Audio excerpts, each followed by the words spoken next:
Now let's start here by a small grammar exercise. Now we're going to put the verbs in the correct tense, okay? Let's try it together. So we got drive, try, go, and be, or be, verb to be, and then live.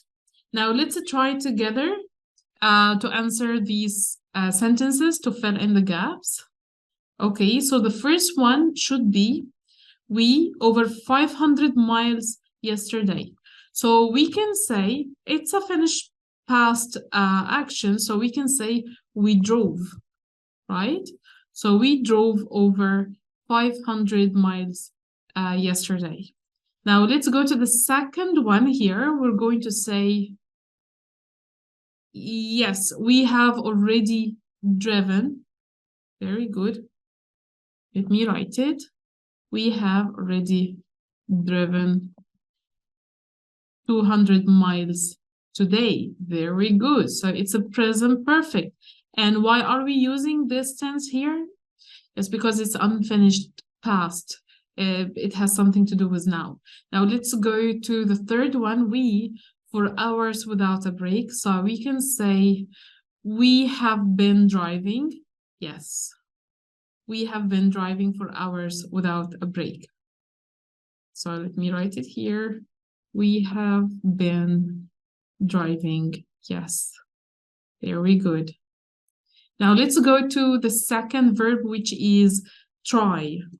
So try, we can say, have you tried Korean food? Very good. Have you ever tried Korean food? Nice. Now let's go to the second one here, which is, can you think? Did you try? Yes, very good. Past. It's over. It has got nothing to do with now. Did you try? Now let's go to number 3 to use go or be. How many times have you been to America? Very good. How many times have you been to America? Let me write it. Have you been to America? Yes. Let me center it here. Very good. Okay. How many times did Christopher Columbus go to America? Yes. Past, over. How many times? Has got nothing to do with now. Did he go to America? Now let's go to the last verb, which is live. Now my aunt in the same house since she was born. So my aunt, I can say my aunt has been has lived in the same house, right? Or my aunt, yes, has lived in the same house. Very good. Because it's in the past and still connected to now. So since she was born until now. Now let's go to the last sentence we have, which is also, what can I say? I was here for the past month while I look for a job. So I can say, I have been living. Very good. So I can say, I have been living. Yes, because this is something that is continuous, right? Like it started in the past and it's unfinished and it is continuing till now. Very good. It's a temporary situation. Now let's clear the board and move on to another exercise. Now we have this small exercise here, okay? And we need to match a line from column A with a line from column B, okay? And we're going to say if it's 1 or 2. So you can find each 2 sentences. We can choose between 1 or 2, like 1, 2, and A and B, and so on. So let's say here, Peter comes. Which one should we choose? Can you try to guess? Yes, we can say Peter comes from Switzerland. Yes, excellent. So Peter comes from Switzerland. Let's write it together. So it is going to be 1. Peter is coming around 8 o'clock tonight. Very good. Now let's go to letter C. I wrote a report this morning and I sent it off this afternoon. Okay. I was writing a report this morning. I'll finish it this afternoon. Very good. As you see, it's continuous tense. Now let's go to letter E. What have you done with my bag? Yeah, I can't find it. Very good. So this is going to be 2. And what have you been doing since I last saw you? Excellent. We're getting better at this, right? And then we have I've had. So which one should we choose here? I have had a headache all day. Yes.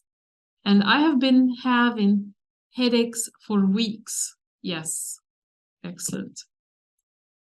I have known, which one should we say? I've known my new neighbors, or I've known Anne for over 10 years. Yep, it's going to be number 2.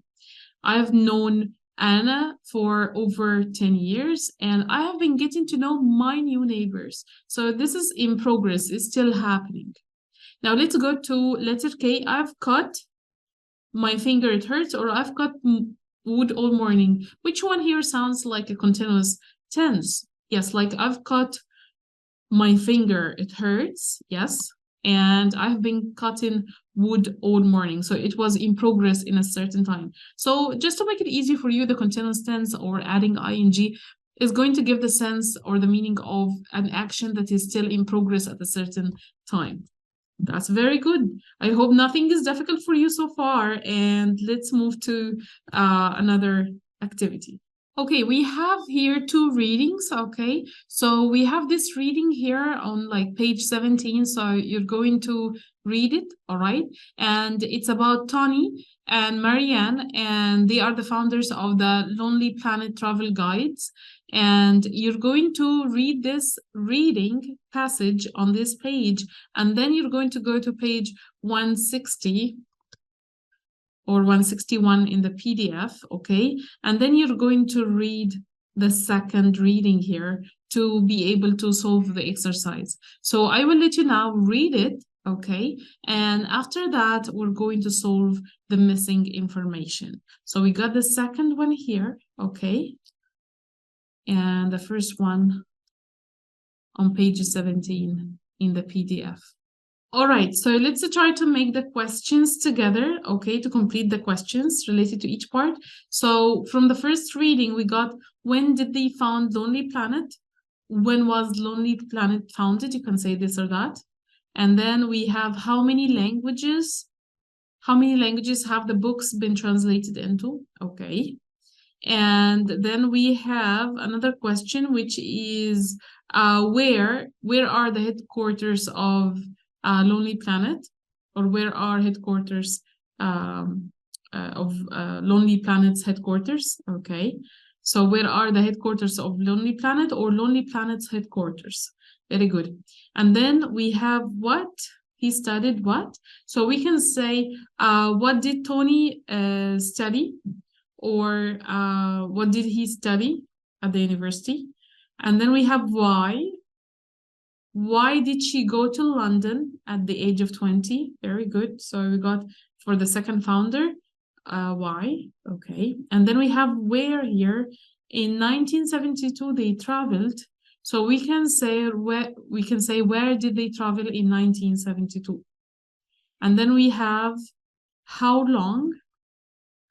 How long did they travel in Melbourne? And the last one, which is when. So when did Tony and Marianne sell Lonely Planet? Very good. Now let's go to the questions of the second passage. You will find that they are completing one another. in the information. Now let's go to how many guidebooks have been printed. Yes, very good. And then we have another question here, receives. Okay, so you can say how many visitors does the site receive every year or per year? And then we have why. When he was young, so Tony Wheeler lived in many different countries when he was young because, okay, so when we make a question here, we can say, why did Tony live in many countries when he was young? Yes. And then we have where. So where was Marine born? Yes. Where was she born? And when did she meet Tony? Yes, excellent job. And then we have where they wrote their first book called Across Asia on the Cheap.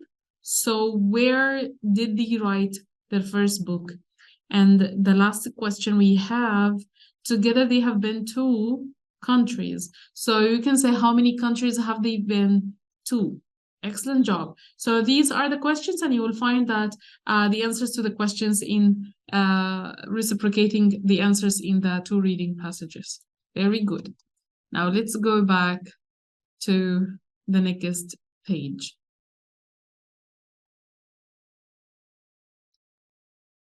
Now I want you to look at these activities here, okay?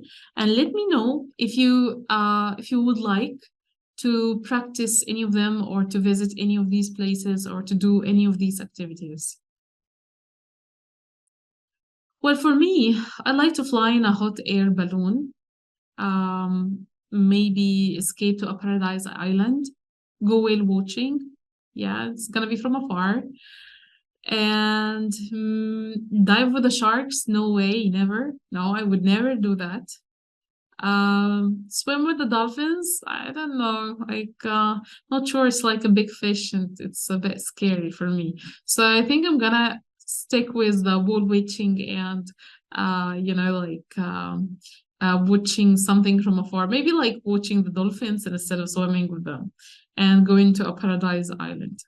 Now, if they are interesting to you or not, we're going to go next to listen to 3 people describing the activities in exercise 1 here, and which one is each of them talking about, and how did the experience or how did the experience affect them. So let's listen together and answer the questions, okay? So we're going to listen 2 times. So the first time to do exercise 3, and the second time to do exercise 4. So if you'd like to check both of them together to know what are we, or the listening, what is it about. And then in the second exercise here, or exercise 4, you're going to answer the questions with A, Alan, or B, Bernie, or C, Carol, okay? And you're going to say who does what. So you can listen to this audio 2 times, and then we're going to answer the questions together. Tape script 2.4. Alan. They are one of the most eerie and strange experiences you can possibly have. The first time I saw them, they appeared as a kind of shimmering curtain over the top of a ridge of mountains, and they went from a greeny colour to a kind of purpley red colour, and they just stayed there. And the second time I saw them, it was the most amazing sight because they were right above our heads, and they covered the whole of the sky. The other interesting thing is that not everybody hears it, but they sometimes make a sound, a kind of buzzing noise. It was a real sense of wonder and awe. I just kind of sat there with my mouth hanging open, just feeling kind of small. Bernie. It was around midday. About 30 of us set off. The weather was fantastic, not a cloud in the sky. We were all very excited. I don't think we really knew what to expect. There was a nervous kind of feeling amongst us. But then nothing happened at all for the first 20 minutes or so. We just sailed around, waiting for something to happen. Then all of a sudden the captain came across the loudspeaker and said, "I've spotted something." So everyone got real excited, and we ran to one side of the boat. And after a while, we spotted something in the water, quite far away, so we couldn't really see. And then suddenly this huge, beautiful creature leapt out of the water, flipped around and landed back in again with a splash. It was massive. I mean, really massive. I don't think anyone was expecting it to be so big. It was really close, and it did it again and again. And it was like once one had started, all the rest joined in. So eventually there were about 6 circling the boat. I think they were just curious about us. And they kept coming closer and closer. It was as if they were showing off, as if they were like putting on a show for us. We felt really emotional because they were such beautiful creatures. It was quite a privilege to see them. So, after about maybe half an hour, we had to go back to land, and everyone was left feeling really exhilarated. It was a joyful experience. Carol. I went there with a Taiwanese friend of mine, and we were really excited about going. The day before, it had been absolutely boiling hot. So on the day we went, I was wearing, only a summer dress and sandals. And actually, when we got there, after a 3-hour journey in a minibus, it was raining and really windy. So we were freezing. There were these people selling these kind of ponchos for rain, which we bought, and then we climbed up and started walking along. It was amazing, but the section we were on was quite ruined and quite difficult to walk up. And of course, I didn't have sensible shoes on, because of the rain, and it was quite slippery. We were on the ridge of a hill, and the wind was really gusting, and it was like catching my poncho, and I could feel it blowing me along. And I really, really hate heights. And we had this big drop right next to us. I was terrified. Of course, the view was spectacular. Stunning. You could see it kind of snaking up the hills, but I was just so frightened. I walked on a little bit, but then, I got so scared again. I just had to start heading back. And coming down, with the rain and the wind and the slippery stones and the bad shoes, it was terrifying. I came down some of the steps sitting on my bottom, bumping down one by one. I was paralysed with fear. And at one point I just stopped. And then this old woman who was selling postcards and stuff came up, grabbed my arm and kind of walked me down. I was so grateful. So the main thing I felt at the end was huge relief. I think I'd like to go there again, but in better weather and with, trainers or something a bit more sensible on. All right, now let's solve them together. So the first one here, which one is each of them talking about? So let's take them in order. So we have the first one is Alan, and he went seeing the Northern Lights. So that was the first one here, okay.